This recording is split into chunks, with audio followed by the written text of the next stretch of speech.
It is all of it. And Josh, you had to bring it up. I thought we weren't going to go there today and I was going to be off the hook, but we got to go there. Dang it. That's a huge part of my story is that I had this belief that my sexuality was bad, Mm. which now is going to make sense of why you can understand also parts of my infertility, which is hilarious.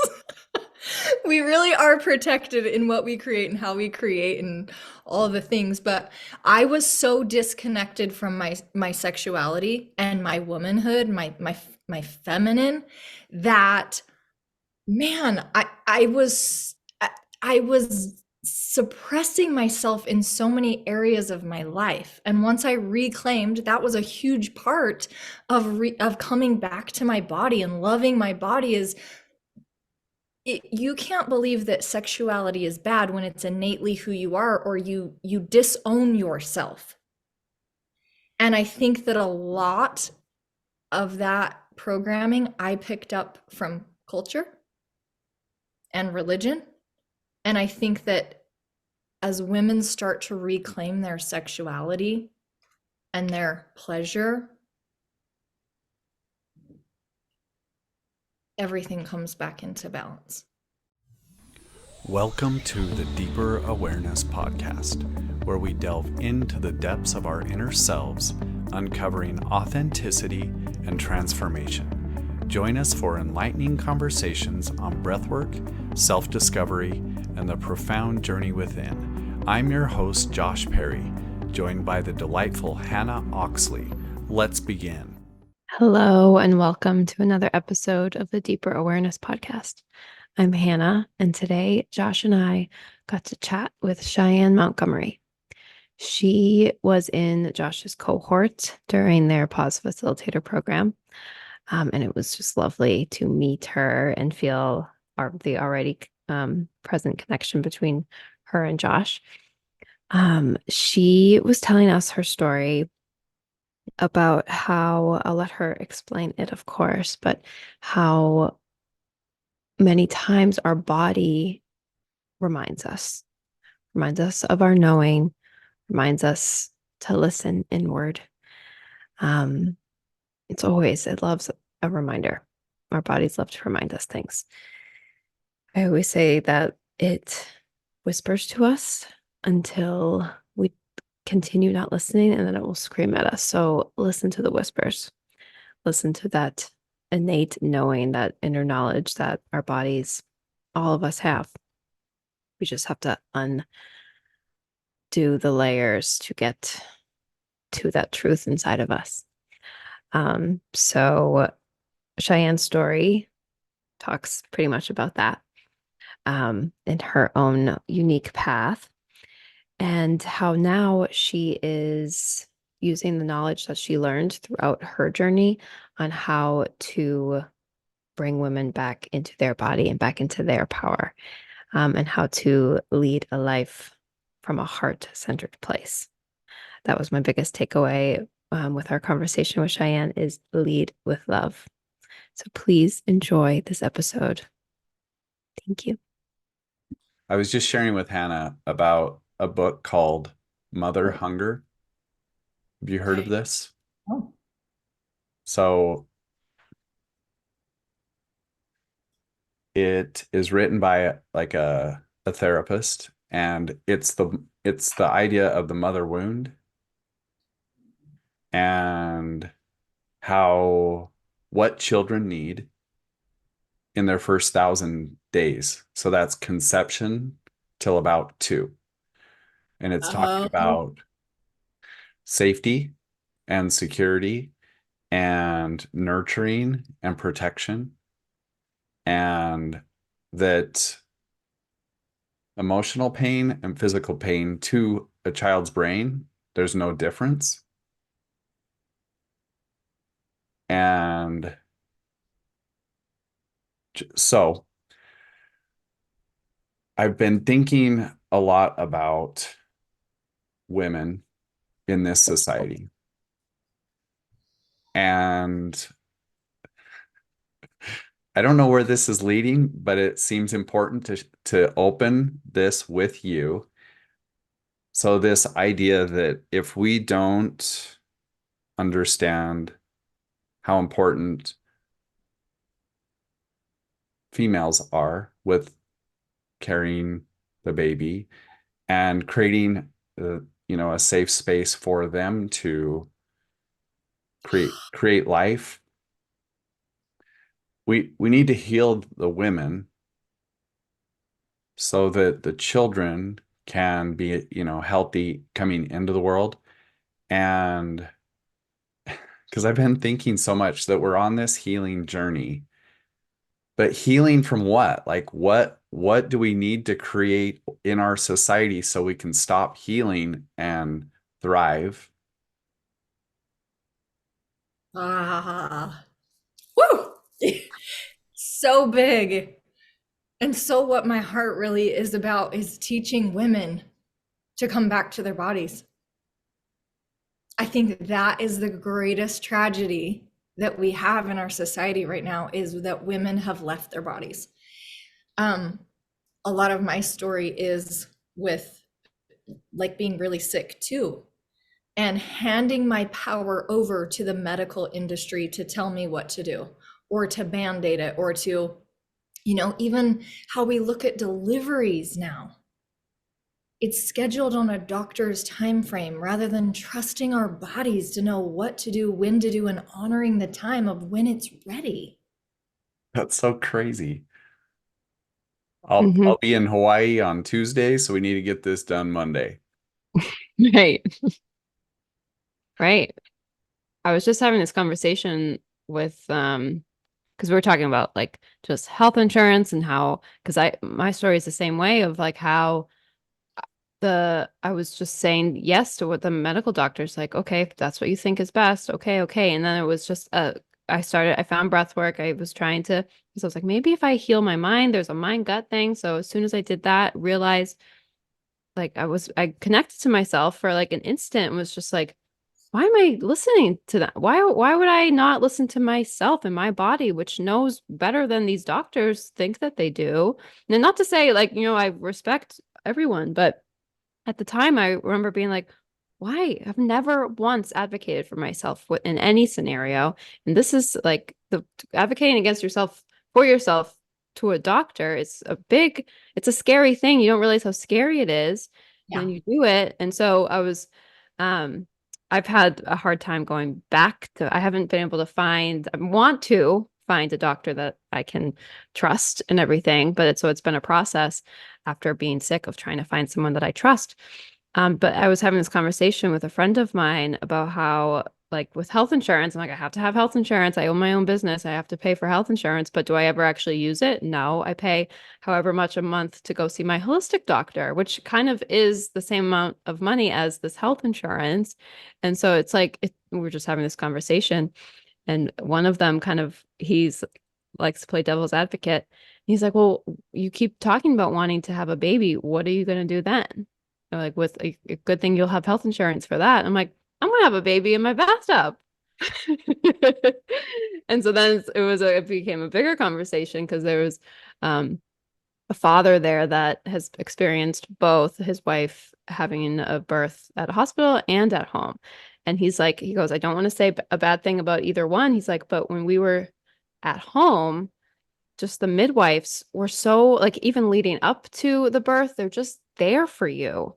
So I love how you said it's on when you're in a hospital, it's like on the doctor's time frame. It's like a scheduled date and everything. When the midwives, they are attuning to you. Yeah. So Well, I almost think that there's like this other really amazing, cool thing that happens when we do just surrender. When we do surrender to the time frame, it's almost like the rite of passage into motherhood, that you let go of the reins and you're just like, hey, show me. I'm not in control and I'm here to be guided. full goosebumps. Hmm. And you really like start to build that connection of of guiding in parenthood and in, right? And life in general, just surrendering it, the world shows up for you when you do in the right ways, but there's so much power in that surrender. Yeah. Yeah. And like you, I want to just say there's a place for both. But I Yes. think we've gotten a little heavy on one side. Hmm. Yeah. Exactly. Like So, for me, I Cheyenne, found, oh, go ahead. oh, you.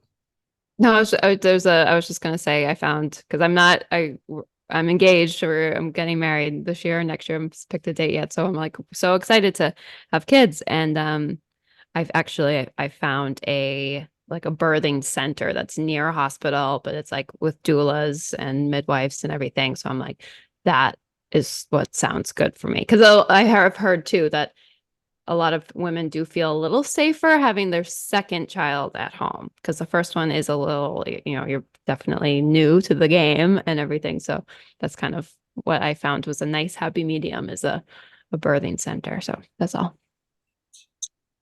Perfect. Thanks for sharing, Hannah. Okay, Cheyenne, we want to welcome. Thanks for being here. Thank you. I'm so excited to be here. Yeah, we're excited to hear your story and your journey. And so if you can take us back, the premise of the podcast is deeper awareness. It's kind of going through the life thing, we're doing the things, and then something happens, and then something had to give, and then here you are. So take us through. You can go back as far as you want, just as much detail as you want, and just we just really love to create a space to hear and honor people's stories. Okay. All right. Well, I guess I'll start at the very beginning, which is me growing up in Yost, Utah, which was about population 7. And when I was growing up there, I just loved being there. I loved at such a young age. I loved the sunsets. I loved sitting on the creek bank and fishing with my grandpa and just feeling like that solid surface of Mother Earth and the babbling of the creek. And I loved just being on my dirt bike and just wide open spaces. So Yoast, Yes. I'm going to look this up. Look Tell it me up. where It's is right it? on the Idaho border. If Okay. anyone is familiar with City of the Rocks, it's that general area. Very secluded. So I remember just being so held by Mother Earth. Mm. And my childhood, my parents got divorced when I was 6 years old. And I think, like most people in that generation, they didn't have emotional intelligence. And I just felt most held and connected with Mother Earth.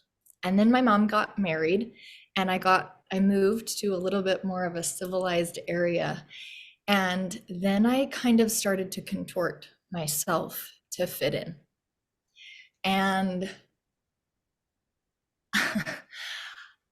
I would I would do all sorts of things to try to fit in. And one of those things was religion, choosing religion. I live in a predominantly LDS community, and I wanted my I wanted my friends' parents to accept me, and they wanted their kids to be friends with someone that went to church. And so I went to church, and I followed the protocol and did all of the steps, and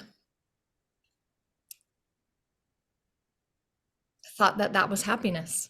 Thought that I was finding my way to God, but I never really felt a connection.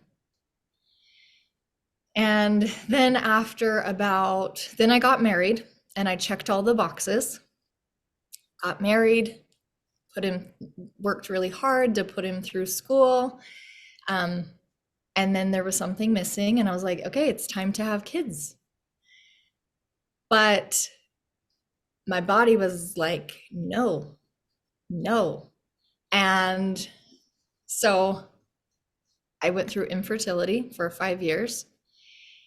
And I think that was the beginning of me really being at war with my body.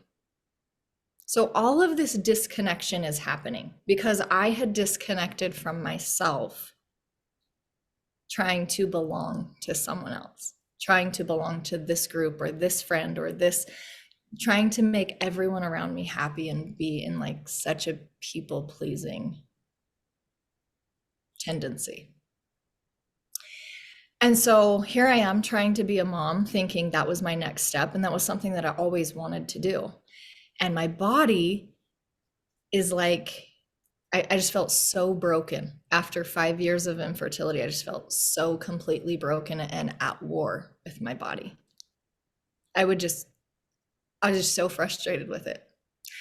And I remember we were driving back from Montana, and I was listening to a podcast, and it was advocating like, tune into your body. What does your body need? Like, look at your primal roots, and thinking about what I was eating and the stress that I was carrying. I was working 3 jobs and doing all of these things that was like not a welcoming environment.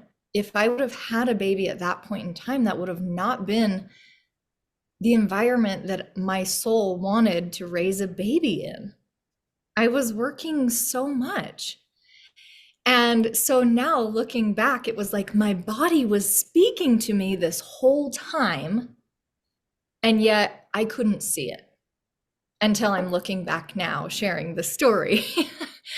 But at that time, I was just so frustrated that it was broken and it wouldn't allow me to have a baby. And it's like, now looking back, like, that was not what my heart wanted to bring a baby into, not the connection with my spouse, and not under those circumstances either. But that did allow me, it was kind of the spiritual smackdown to come home, to come back to my body, to show up for my body. Because when we have an idea of what we want, like, we figure out a way to make it happen, right? And so it was really this opportunity for me to look at my lifestyle, look at my emotional state, look at my physical state and how I was treating my body. And so I started working out. I started cleaning up my diet and looking into like foods that were really inflammatory. And for the first time, I started to show up for me. For the first time in my whole life, I started to show up for me instead of everyone else, and started to prioritize my health and my well-being. And then what happened? So that was kind of like my beginning of coming home to my body, or being curious about really listening to my own inner knowing, because I went to doctors and they said, oh, it's unexplained infertility. Like, you don't have anything wrong, but you're going to need to do in vitro. And that was the first time that I was like, I don't feel like that's true for me. And so I started to look at my lifestyle, my thoughts, my emotions, my connection with the people in my life. And so that was the first time that I advocated for myself. And then finally, when I did get pregnant, after making some big changes in my life, after I did get pregnant, we moved from Logan to Boise, and I was like 32 weeks. I remember going to the doctor for the first time in Boise because I had to choose a new doctor. And I said, I really want to have a baby naturally. And she's like, you realize it's going to be like a Mack truck coming through your vagina. And I was like, oh, I don't think we're a good fit. Yes, I realize that. And I believe that my human body knows exactly how to handle that. Mm. And so I switched to a midwife. Was it a midwife? A, yeah, she worked in a hospital. She's a midwife. And I had the most amazing experience with my delivery. It was one of those moments that I felt so empowered.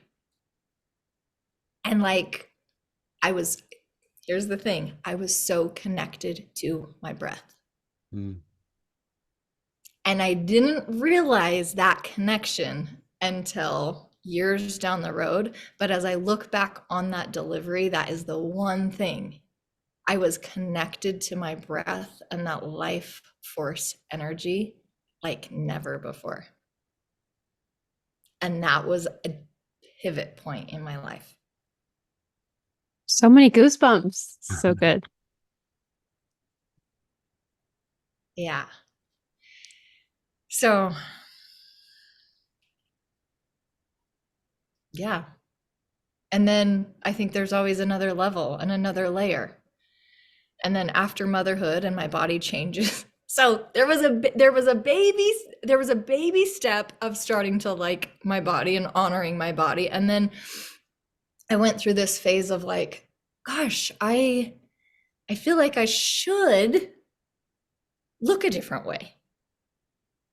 And so I altered my body with implants, trying to look a certain way to be approved by other people again. And my body's like, we taught you this lesson once. You didn't get it. You didn't remember it. You forgot it. And so after I did that, I got really sick, so stinking sick. And here I am. I've worked so hard to get these two babies to planet Earth. And then I alter my body and I'm so sick. I'm raising my 3-year-old from my bed because I can't get out of bed. I feel like a 90-year-old woman with so much inflammation in my body. My hair's falling out. I have brain fog. The keys are in the refrigerator. Like I couldn't even show up for life. And I have this beautiful little boy that's 3 years old, and I'm playing Peppa Pig memory with him in bed.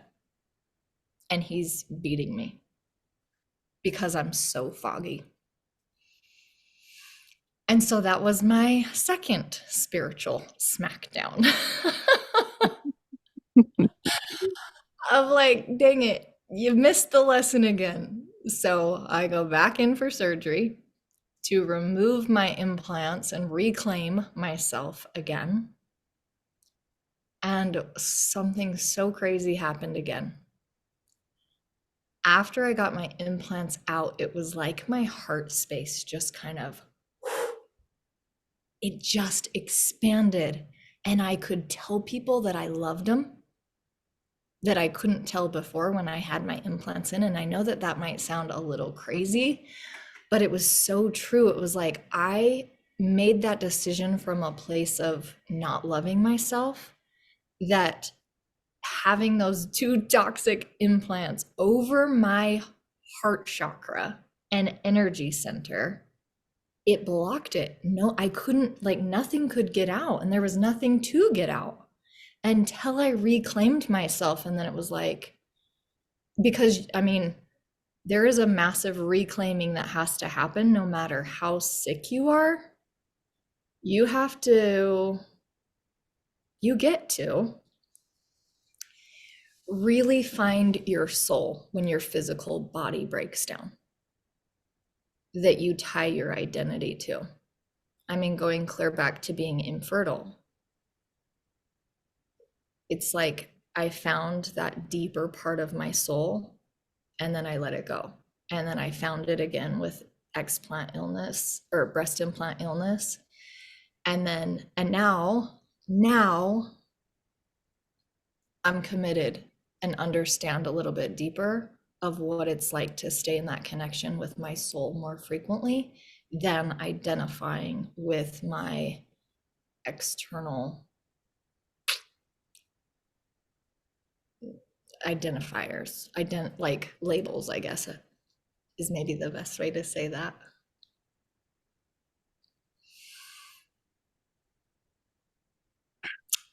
So there we go. I feel like the universe loves reminding us. It loves a good reminder. Right? Because are we just supposed to go down here? Like, are we just supposed to like wander through this life lost and dazed and confused and sick and suffering? No. That's how I thought it was until I got sick. I was like, oh, I'm just coasting on. It seems like everyone else around me is just doing the same thing. Like we just work, pay bills, go home. Like there's like what is the point here? So the universe likes to throw these things at us so that we can actually experience. Because I think we came down here to just experience Yep. that whole spectrum of every emotion. Yeah. Yeah. And really experience like I think what my life challenges is to love myself and to Hmm. stop expecting it from everyone else. Hmm. Stop allowing everyone else to give me permission to be me or to be enough. And I'm Hmm. learning that in the wildest ways, but it tends to always be through my physical body. It's a metaphor, right? Yeah. But I mean, just my viewpoint of like looking back of when I was at war with my body and I hated my body. And then when I shifted away, like everything that I did was out of fear. I chose implants of fear of not being enough or not looking the way I thought I should look. I chose religion, organized religion out of not being enough or not being welcome. And so all of those decisions that I made in life out of fear, my marriage out of fear, all of those decisions tended to crumble and burn to the ground. But the decisions that I made from a place of love, where my heart really was invested from a place of desire, those are the things in my life that have continually like stood strong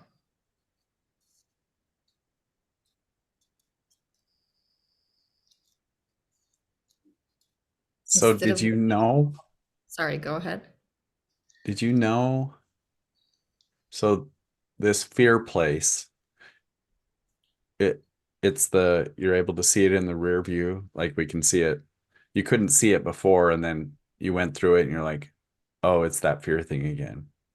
So now Oh you're, no, gosh, no. I saw it. I oh, you felt it did. in my body. Yes, I mean standing. Yes. As I'm getting married and I married an incredible man.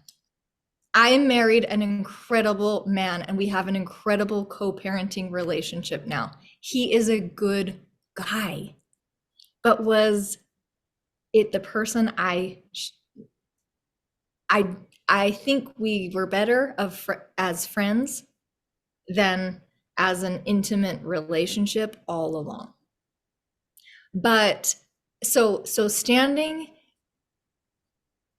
at the temple, being married for time and all eternity, I knew looking back that that wasn't right for me. We feel it in our bodies, but we go to this fear of, you want to be the crazy person that calls this off? But it just works. Logically, it works.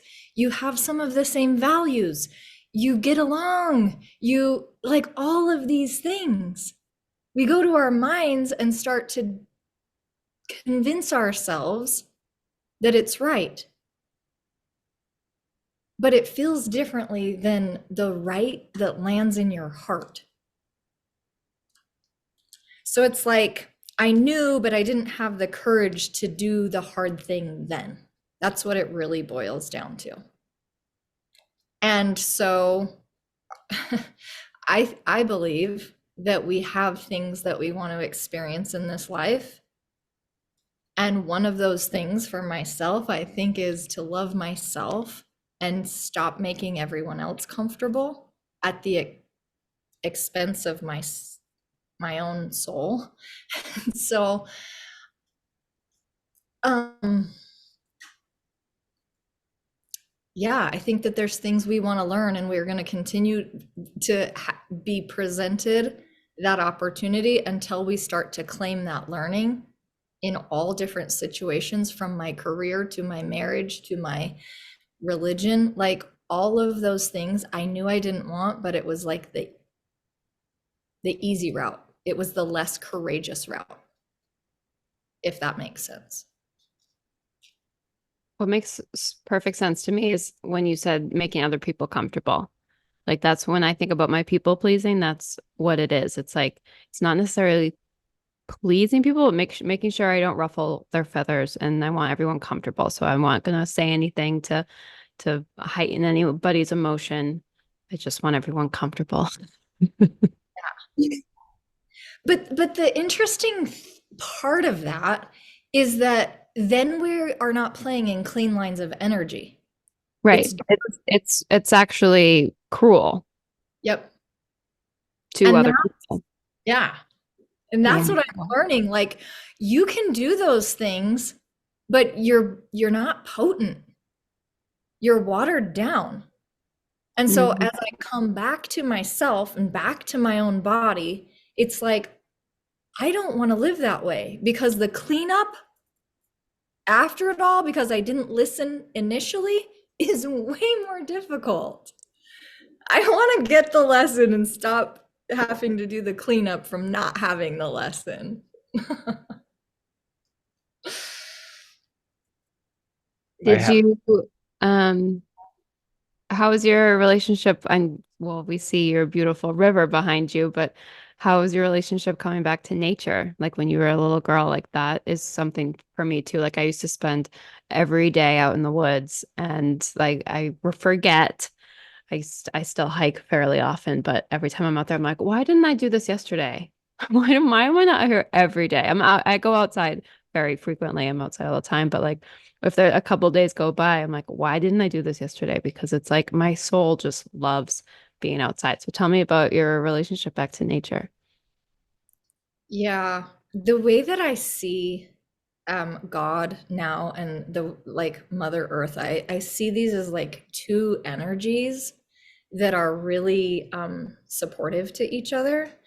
And like I don't know, there is just this energy of Mother Earth that is so nurturing. And once I allowed myself to see the God in that and claim it, I just I mean, even in the foods I eat, in the like, it's this nourishment, and it's this place of like, I want to eat healthy foods. I want to like use essential oils. I want that loving, nurturing, high frequency, high vibration any chance that I can possibly get. And yeah, this is a whole, how I ended up here on the river is a whole manifestation story that's so crazy. But that I believe that everything in Mother Earth is a teacher, a healer, or a messenger. And I think the reason I'm here by the river right now is it's like a cleansing. It's like there's an element of cleansing a lot of old limiting beliefs right now in my life, and it's powerful. It's powerful to be supported by those elements, and I just think it's cool to trust whatever you feel called to and step into it, because there's healing that it holds for you. Have you ever read the book Women Who Run with Wolves? I actually have it downloaded, but I haven't started it. The beginning of your I have it's so funny. I've tried to read it a few times, and it's thick. Like it's a lot of words, and I've gotten like to the first like I don't know, I just like I said like a more easy read, but it's deep. And so I've only gotten to a couple of chapters into it every time I've read it, but the beginning sounds just like your story, like someone who grew up the way like how nature taught them how to grow, and like the just the relationship that the like thunderstorms have with the like all of these different relationships to teach you how what life is. um and so it's all about that knowing, that innate just feminine knowing within us. Yeah. Yeah. Yeah. Yeah, and it's so interesting to see exactly like looking back. I had this knowing and I was at peace and I just honored so much of Mother Earth and God there. And then I tried to contort myself into this like religion, God is in church, and this really fear-based, and I just completely lost myself. I felt like a droughted flower, like a shriveled up, no life force energy rolling through me, no love, no radiance. And then like the work has been in reclaiming that, and just like how simple it is. God is in everything. Yeah. So it's been a wild ride. I'm curious how you raise your kids from the place of, because as I was being raised, I was taught or told like what to think or what to believe. It was always outside of me. It wasn't check inside and discover and hold on to, that's your truth, and you get to really claim it and own it. And so teaching children, I mean, that's where it all starts, right? We get to show them and to look in to discover. So has that shown up in your parenting? Yeah. Yeah. Gosh, I get a little emotional talking about my kids because they're just they're beyond. I think a belief that I had is that I'm innately bad and I need to be saved. And something that's my truth is that we are innately good. I think our kids innately know. And when we can nourish that knowing within them, I think that's my whole parenting strategy, if I have a strategy. Mhm. It's love and helping them know that they are good and that they will make good decisions, and that to allow their hearts to guide them. They are both innately very intuitive, and they both have really special gifts, and they feel a lot. I have my kids, we have 50-50 custody, and when I'm not with my kids, I like to send them energetic hugs. And my son will has a gab watch, and he'll be like, "Mom, I got it." It's like they know. We know before we're taught not to know. Mm, Before we betray that knowing. They know. And so I guess as far as parenting is, I'm just trying to nurture that within them. mhm, But I also give them a lot of opportunities to test and try different things. How does this feel? How does this feel? Their dad takes them to church, still practices his LDS, and I kind of give them different opportunities and talk to them about nature and how they feel instead of making it so in a box. Something I'm really I think God will find us however we want to find him or it or whatever we God will find us, and it doesn't there's not just one path. And I've had a lot of fear around talking about my view on spirituality because I didn't want to, for lack of better words, pop someone's life raft to mhm, God. But I just believe God will find us however he can. So if it's in organized religion, or if it's through nature, I don't know.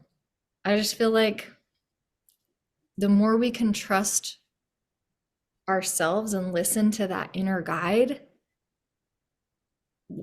that's the most important thing. Because then we can know. Because there's truth in everything, right?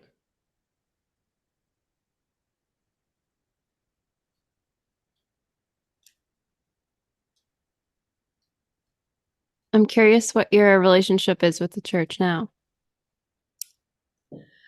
Um, what exactly what exactly do you mean by that? Well, Josh knows because Josh also grew up Mormon, so I'm just like this like outside entity looking in. Like I grew up Catholic, so I get some things, but I was not very strict. I did like, CCD class or whatever. Like we had like monthly classes, but that was kind of it. So I'm just intrigued about how part of our country is so concentrated Mormon. So I'm just curious if you're still like going to church or just anything. Nope, nope. I don't go to church. Um, I I just try to honor everyone's truth, but that's not where I find God. You hit the nail on the head with that, like just wherever God will find you. I think that's a beautiful way of Yeah. seeing. Yeah, I think God is, as we were talking about Reiki earlier, there how I see God is just this love, just this ultimate loving energy that wants good. Hmm. And I think that organized religion gives a lot of people a foundation, and it kind of organizes some chaos and gives some structure, which is good if you can. And at the time, I couldn't do this. I was so black and white thinking, right, wrong, good, bad. And I had a lot of, I had trouble being like, oh yeah, this resonates with me, but I'm going to leave that. And so to step away, it just feels better for me. But I wouldn't be opposed. My kids ask, like, they think they want to be baptized, but when I feel like they're in a place that the reason they want to get baptized is for more than they want the attention of the day, I wouldn't be opposed to it, because I don't know, it's their journey and their choice, and they get to find God how they find God. And who knows if I would be where I'm at now if I didn't have the foundation that I had.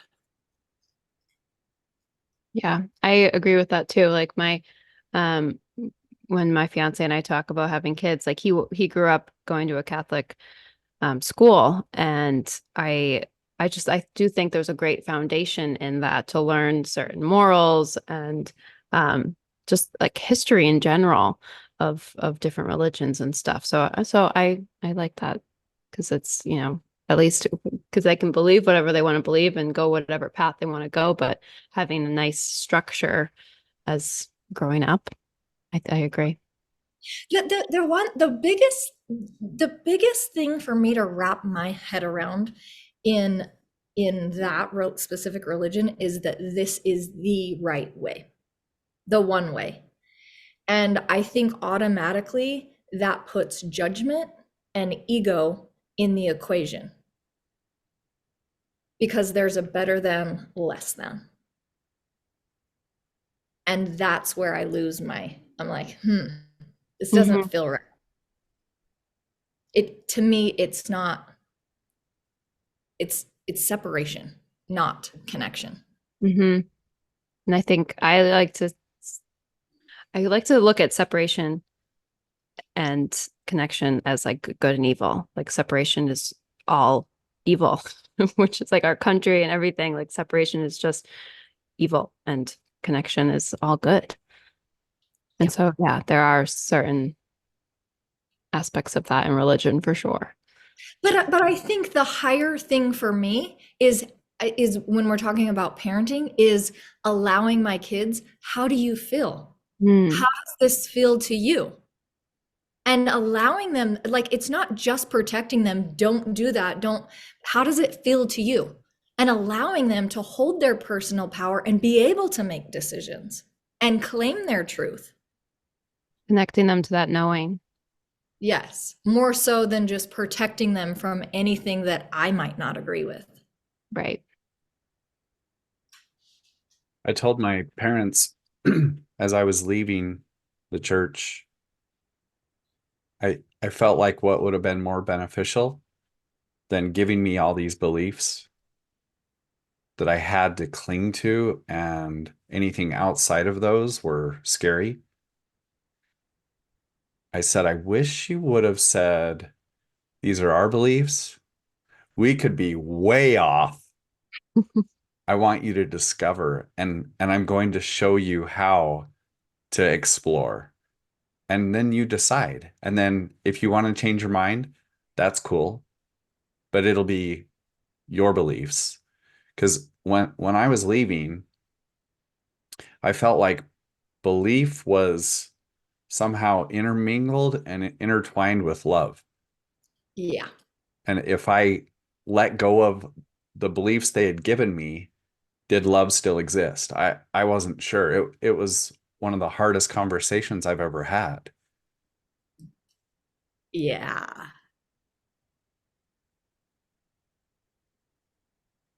I love that you could pinpoint what it was for you, Hmm. that they were connected. Because for me, I saw God as approval or disapproval.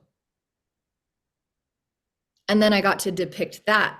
And I was like, well, but how do I see my own children? Even when they do things I don't approve of, I still love them. So it's interesting to go and get curious about the bigger belief, right? Mhm. Yeah. But it's always coming back to that place of love. Am I choosing from a place of love? Or is it out of fear? You see that? Hmm. Fear of not being loved rather than, I love this. This feels so good. I want to choose this.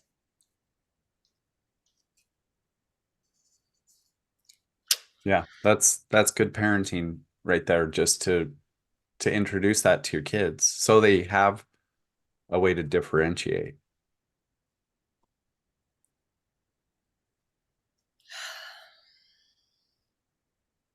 Yeah. So I, have you gosh, I don't know. I could be doing it all wrong, but I'm just leading with love. do you know who Richard Rohr is? No. Um, I think he was a priest. Anyway, he's written lots of books, and one of them was called Falling Upward. Okay. And it's the idea. I haven't read this in like 6 years, so I'm trying to remember. But he talks about how we have two halves of life, two halves of life. So first half, second half, and that Mormons do the first half of life better than anyone, but that they never get to the second half. And the second half is this exploration. It's the So because of the Mormon missions, there's so much structure, the careers, they get into the first half of life so beautifully, and it sets them up for success. But then they just coast throughout that the rest of their lives, where the second half, he says, is this exploration, this deconstruction, this what is this life? Wow. It's the discovery phase, which is devastating to the ego because it's terrifying. You have to uncover and explore and pick up every rock and say, where did I get this thing? Do I want this still? How scary is this to get rid of? So I thought that was interesting. He named Mormons that it so it's really interesting. That is one, like, I can see that I can absolutely see that. Like I struggle saying I don't agree with the church because I love my life. I love the life path. I love everything that I've learned. And I feel like now I am in that exploratory stage, but living the way that I lived with that structure and those rules, it kept me safe. Like I wasn't married to, like, I have a beautiful relationship with my former spouse, and I don't regret it. I don't regret any of that. So I can't say that it's bad. It's just now I'm a little more curious and I want to do things a little different. Mm-hmm. I want to lead with more love rather than more fear. So, but I think that that's so, yeah. It's almost level one, and then you get to go to level two of like the higher laws of really stepping into that trusting. Like, okay, God, where are you going to lead me?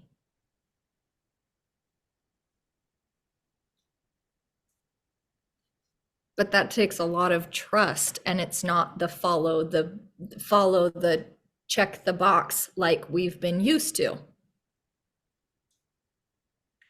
that we know the outcome we're going to get if we check the box. It's this let go. It's okay, here's an analogy for you. It's like walking through a forest blindfolded, being like, okay, where do I take the next step? It really requires that connection with God that's so personalized for you in your life and your soul's mission. What did you want to learn through your journey here? I keep going back to that. But I think we didn't all want the same experience, Mm. and not making someone else's experience wrong. Because before I would have believed, oh, you're wrong if you get a divorce. And I'm like, I loved that experience of my life. And I love the relationship that I have with my former spouse now. I'm so grateful for it. So I don't believe in mistakes. To me, it's just expansion.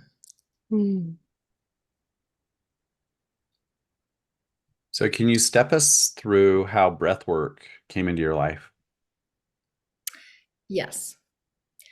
The first time it came into my life was in my deliveries, in my natural deliveries with my kids. And I just remember feeling so empowered, but I didn't recognize at that point that it was breath work.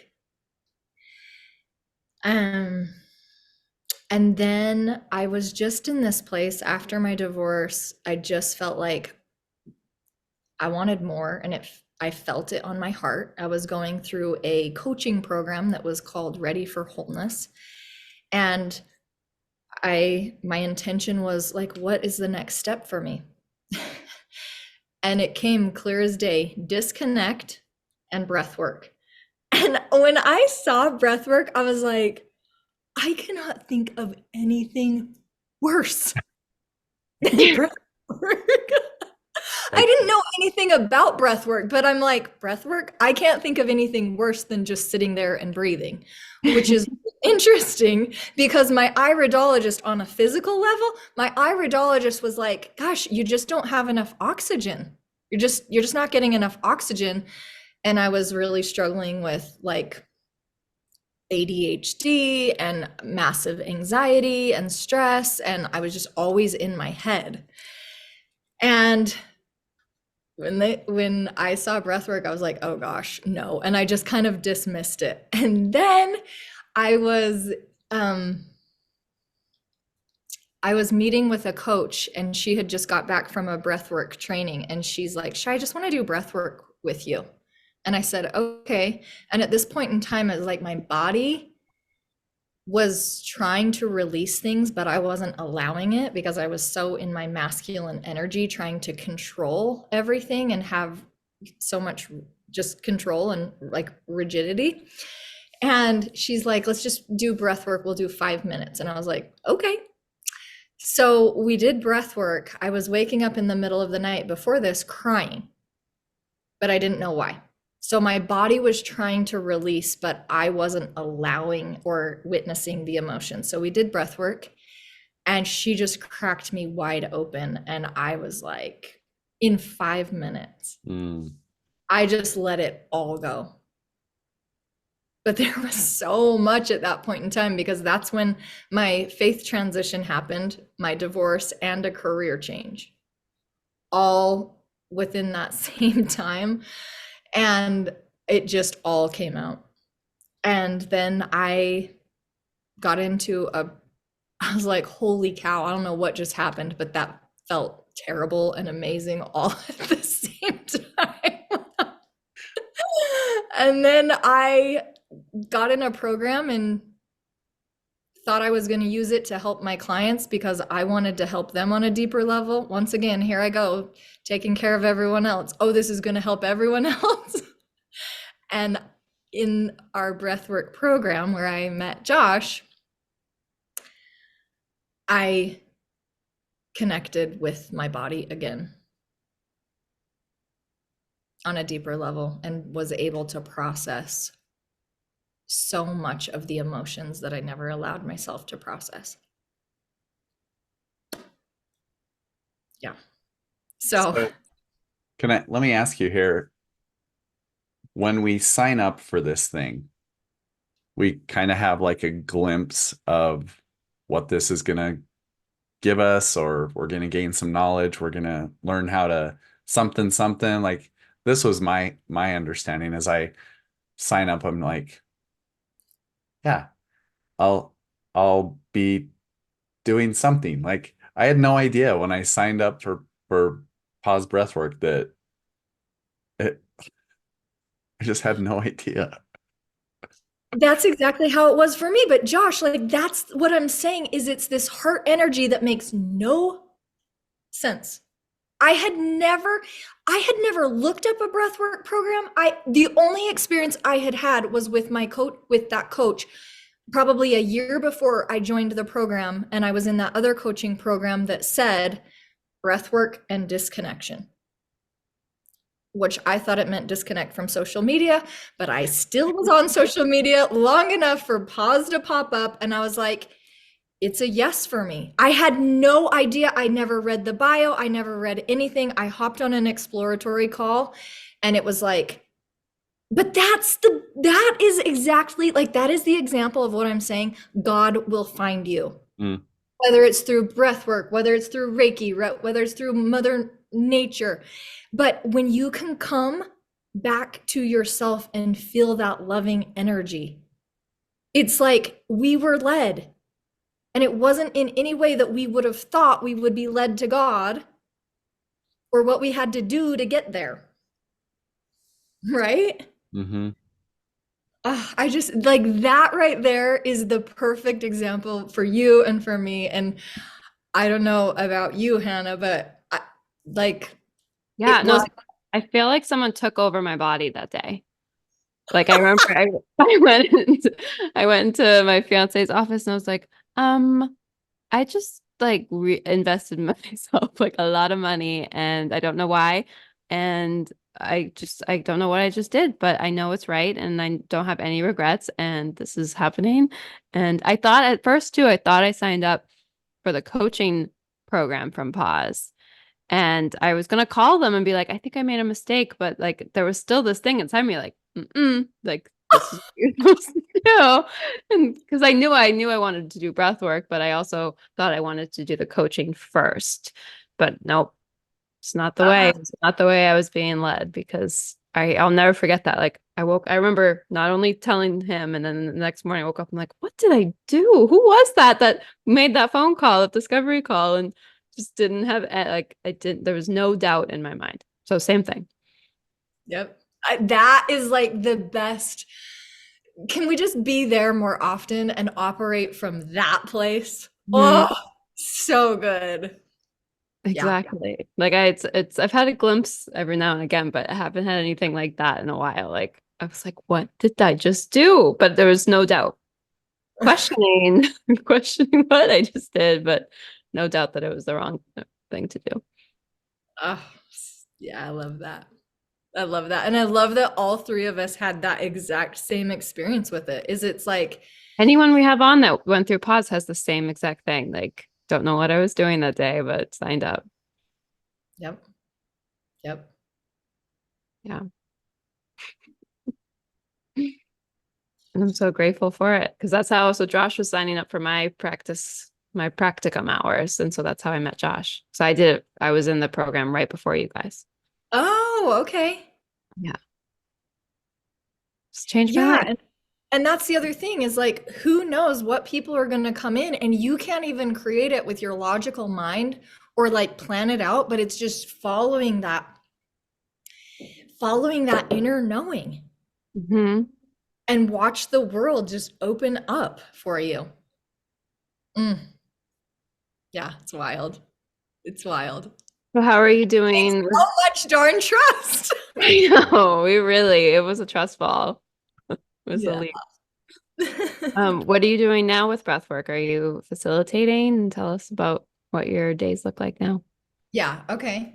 So so my background was in the beauty industry, and after I got divorced, I that was like the one thing that I could do to take care of myself. So I started doing aesthetics again, but I knew that I wanted to go deeper with my clients.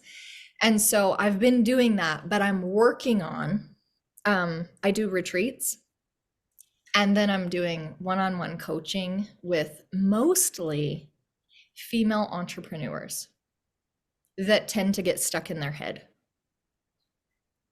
Well, I And feel like that's the perfect place to be right now. There's just so many women feeling this call to change their lives, be in control of what they do instead of being bossed around at a corporate job or something. It's like because that's what with me. Like I never thought I'd be an entrepreneur. I never thought I would own my own business. Like it wasn't even an inkling in my mind. But then after I did the program, I was like, I have to teach breathwork to people. I just have to do it. But somebody like me has no experience with business. There's so many of us out there that are answering the call but don't know how, or just doing it the way that they feel is their way, which I love how Sam Skelly kind of taught us that it's like it's all energetics, it's all the way. It doesn't have to be the way that this, this step one, two, three to for success. So I love that you're doing that because that is just so, so needed. yeah. Yeah, and so where I feel like I'm really working with women is because it feels like there's kind of two groups. There's the women that are very in their feminine and in the flow and just going with how they feel that lack the structure. And then there's the women that have all of the structure, but they find it really hard to be in their bodies, in flow, in deeper connection with in relationship to really find that depth and that intimacy and that juiciness within their connections because they are living in this heady environment in a workspace. And so they're sacrificing one thing for another thing. And so the work that I'm doing is with these women that are stuck in their heads, but they want deeper intimacy in their relationships, health in their bodies. And so that's where I'm really seeing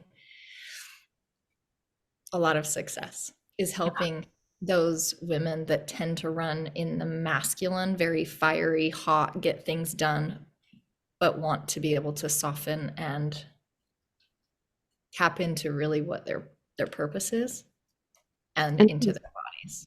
And I'm sure those patterns are just everywhere. Like whatever they're struggling with in their relationship, as soon as they heal something with that, then it just overflows into their business. So I love that you get to Right. witness that.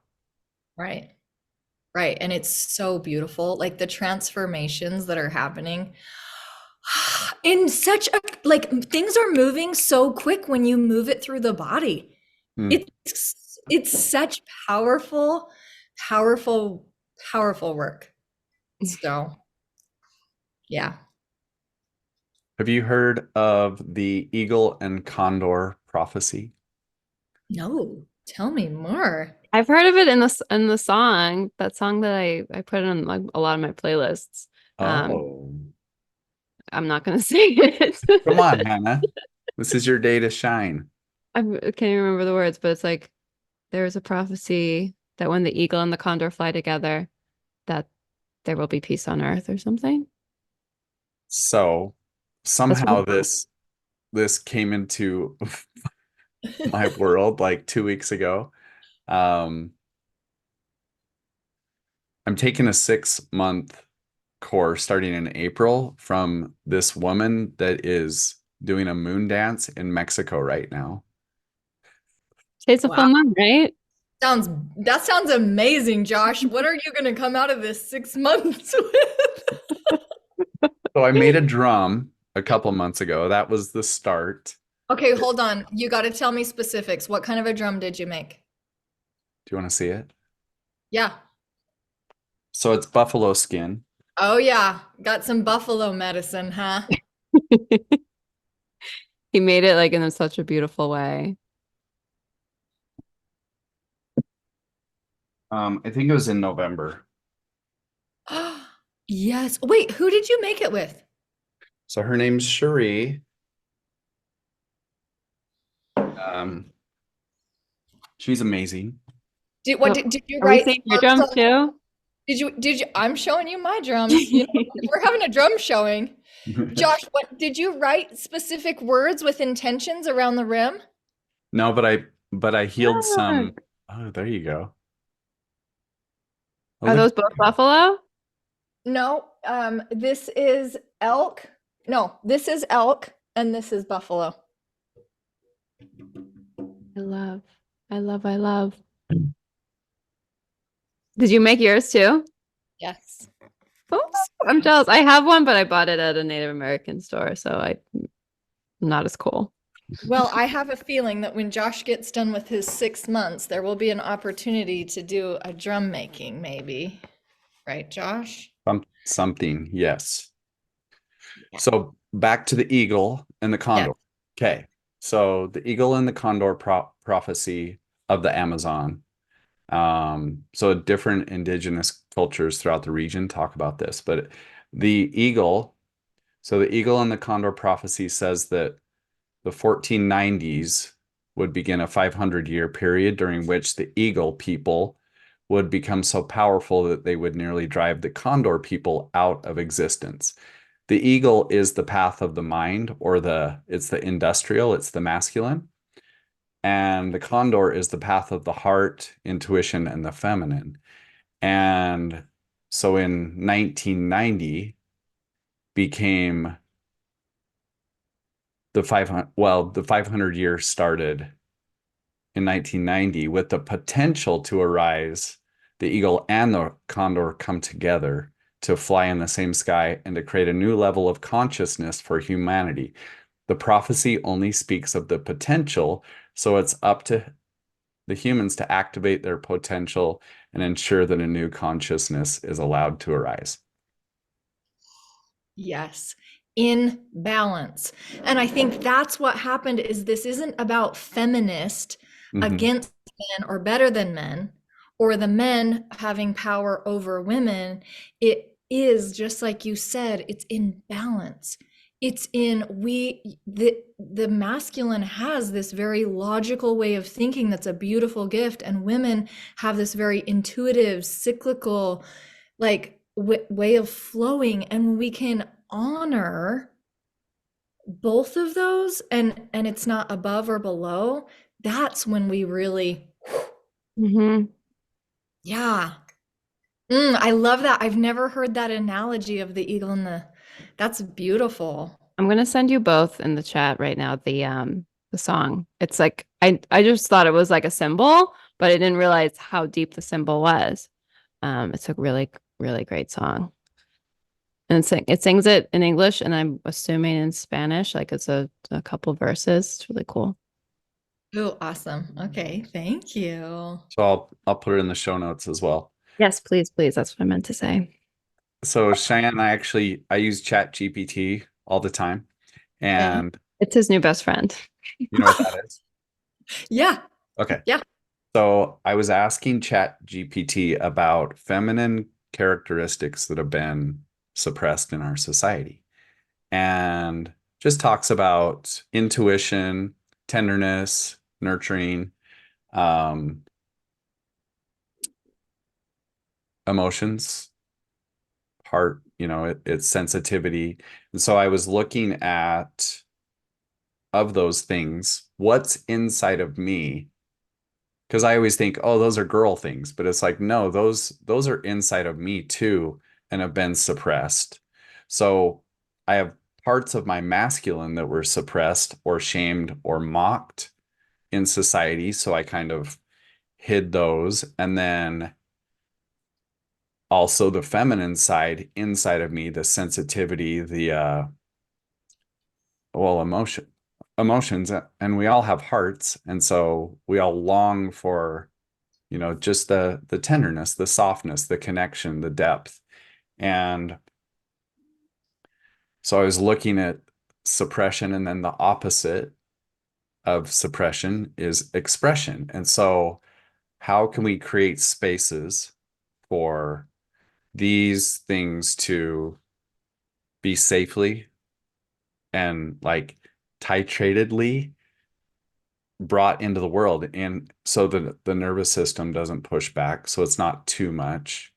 But so I've created this little space on Friday mornings with this intention of, and I don't know what I'm doing, and I'm just like, okay, Ah, You show that's do up. where know. that's where the magic happens, Josh. I'm just here to tell you, I'm pretty sure this is going to be a very sacred, magical place. Just like when we all signed up, we did not know what we were doing when we signed up for pause. That knowing knows what it's doing. Yeah. So, is it online like tell me more? Yeah. So currently it's in person. It's at a friend of mine. She has a space in her basement that she's like, host your stuff here. And so I'll chat with her. I'll send like Marco Polo messages, and I'm just like, all these things that I'm learning. And she's like, my gosh, you're blowing my mind. And this is exactly what I'm needing. So we're creating this space, and I use breath work every single time. But I want to create like maybe journaling on the front end, where we discover in what way or ways was this suppressed, or how was this shown to you, through your family or upbringing or religion or whatever it is. And it's bringing up stuff that I still have to heal, because I can feel like anger around it, but it's like, oh, and then hurt underneath it. And so it's definitely for me, but it's also, if it's in me, it's in all of us in some degree, right? Ah, yeah. Well, and I think what you're doing is you're creating that wholeness, bringing it into consciousness. What has been my programming around this? And how can I reclaim it and bring it into balance? That because our emotions, I mean, anything out of balance, let's use an analogy here. If you think about water, that's a very feminine element. A water that is held by the banks, the masculine structure, it's very calm and Mm. it can just roll and be very helpful. But water without the banks of a river, without any of that balance, it can be cause massive destruction, flooding, it can be destructive. And so I think that that's the thing, when you can bring those elements of the femininity and of the masculinity into balance. But we a lot of times just think, oh, that's bad, get rid of it totally. And that doesn't work. Mm-hmm. I totally agree. So I think this is so beautiful that you're bringing that consciousness to these elements of us that we've made bad or Mm. wrong. Oh, that's going to be a powerful space. So the other thing is pleasure and sound. So Oh, much pleasure is feminine as well. and there's so much shame around sexuality, and there's so much connection and um, with creativity, that if we don't have access to this sexual energy, we don't have access to creativity. And then if we're manifesting, where are we manifesting from? Is it just like a wounded place that's like, I'm going to have all the Lamborghinis and it's going to be so awesome?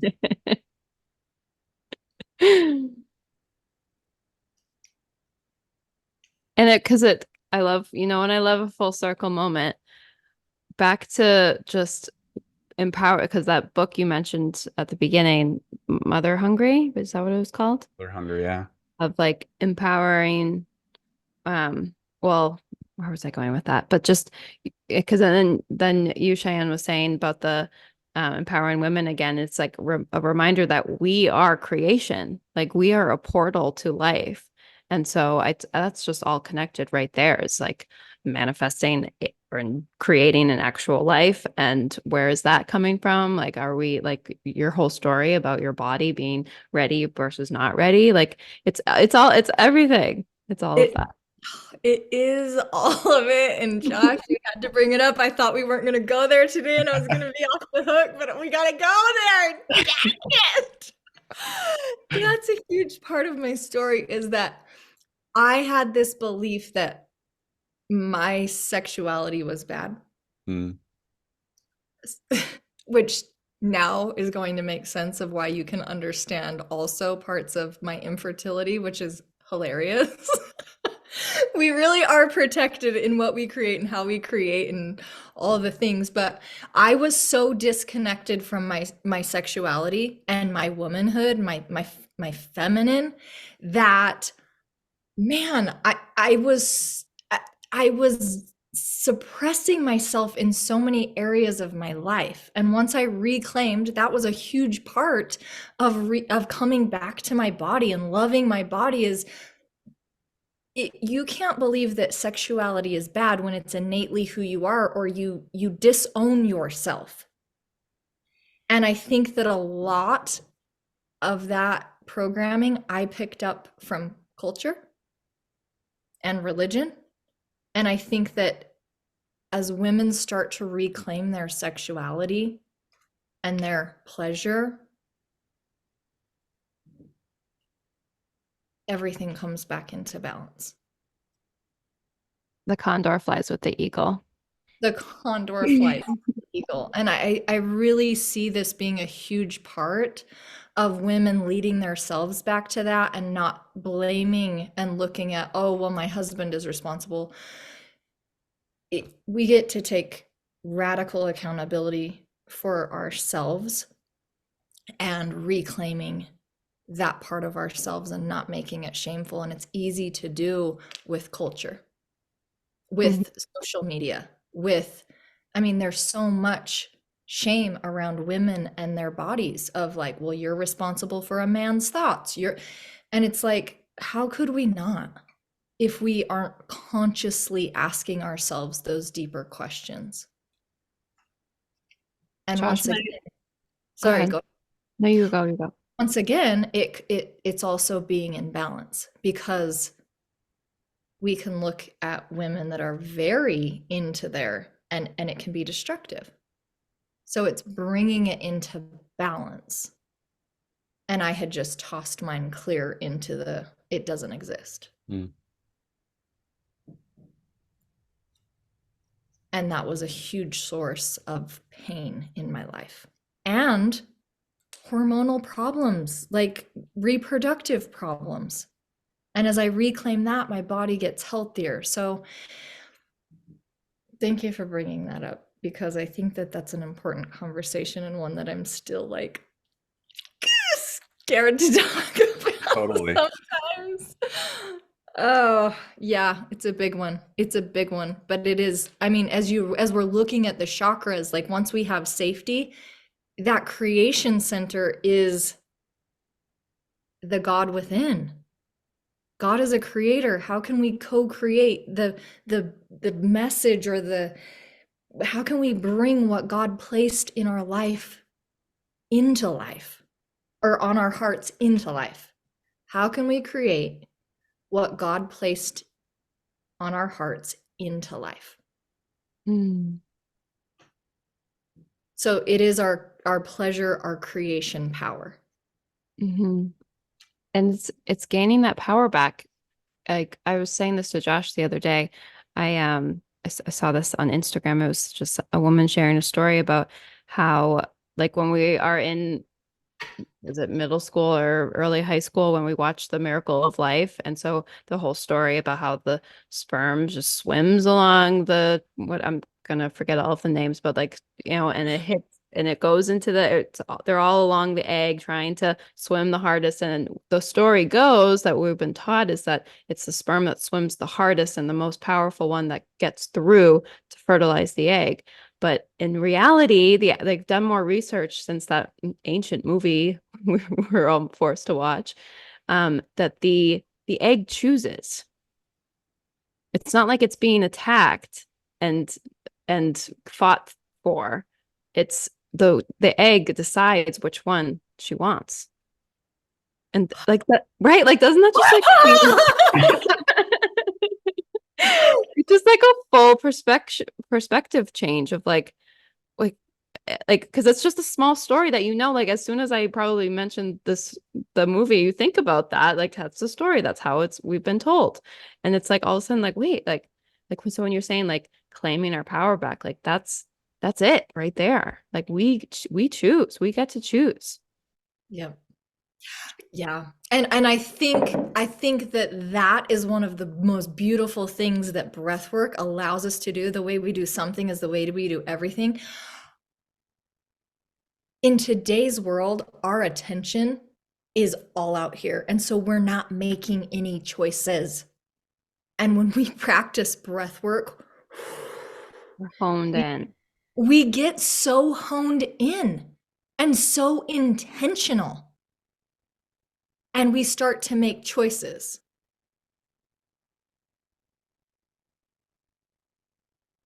Advocate, we're an advocate for ourselves. I love the full circle once again. Oh, so good. So good. Oh man. I don't know, Josh. On that note, I'm gonna just say thank you for being like so curious and holding the masculine in such a beautiful way in reclaiming that balance. Really. Thank you for paving the path and being the leader. I feel crazy. I I'm supposed to be competing and striving and yearning and clamoring, and my heart doesn't want to do that anymore. Nope, you got to follow that knowing. I know. That's exactly what I'm thinking. Thank you for following that. Yeah, thank you, honestly. Well, I'm uncomfortable.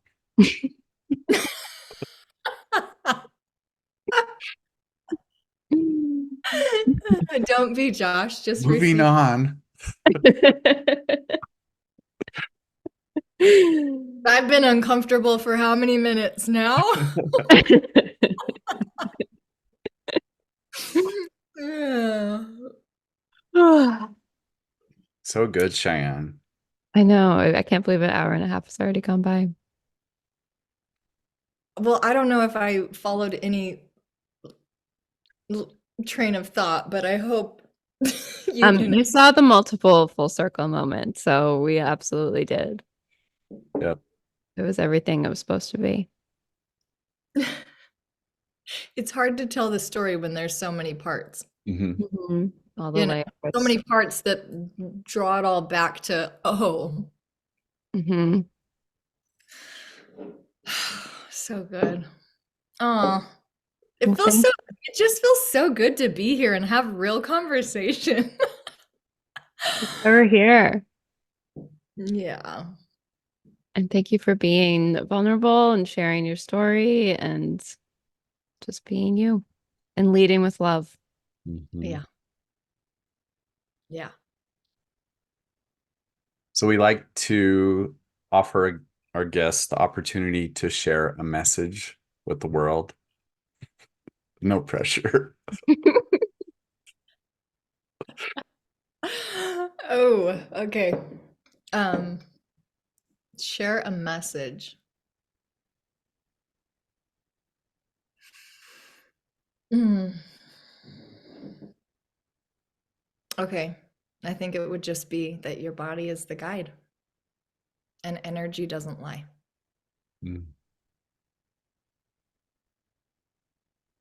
And your heart will usually not make sense. When you follow your heart, it usually will not make sense. Mm. That's the pathway. I love that message and that path. Can you share where people can find you? Yeah. So I have some divine feminine retreats at mountainairretreats.com. And then social media, Cheyenne_Rachel on Instagram, I guess that is. So just Instagram. Yep. That's the spot.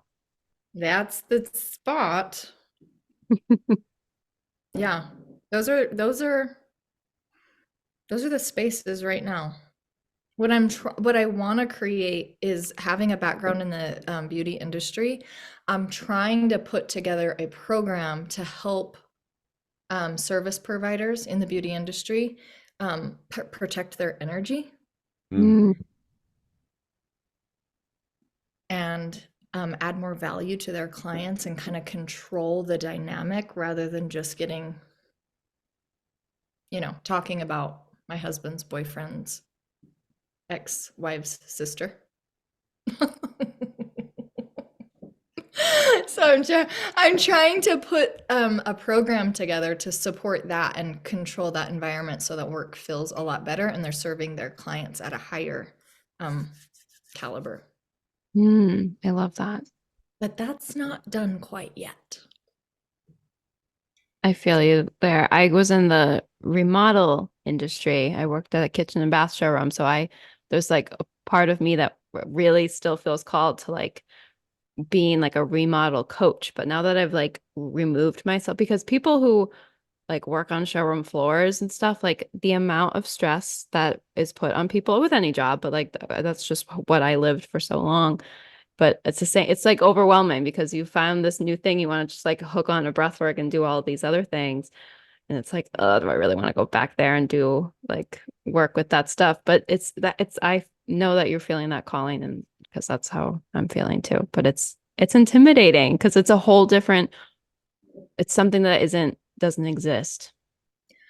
But that's the thing, Hannah. I Ready don't to think create we're it. ever going to be fully fulfilled in life when we know that there's a problem that we have the answers to. Isn't it the truth? And I hate it.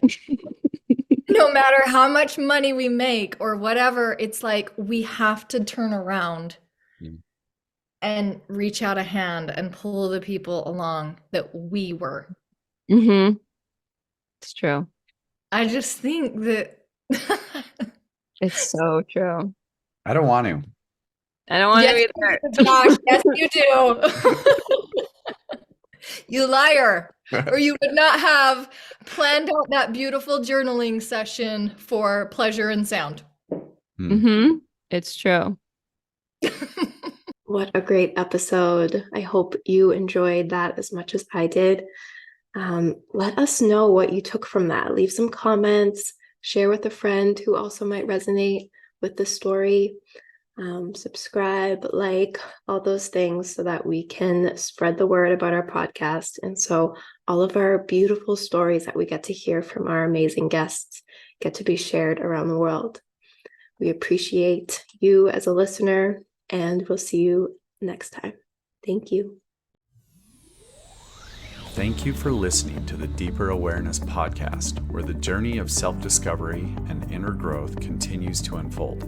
We hope this episode has ignited a spark within you and inspired you to embrace a more conscious and authentic existence by looking within. If you enjoyed today's conversation, be sure to subscribe and stay tuned for upcoming episodes where we'll continue to explore the transformative power of breathwork and emotional healing. Continue the conversation and stay connected with us on Instagram. Follow at Deeper Awareness Podcast to receive daily inspiration, valuable tips, and updates on our latest episodes and offerings. We'd love to hear your thoughts and insights from today's show, so feel free to share them in the comments below or tag us in your posts. Your engagement and feedback mean the world to us as we strive to continue to create content that resonates and empowers our incredible community.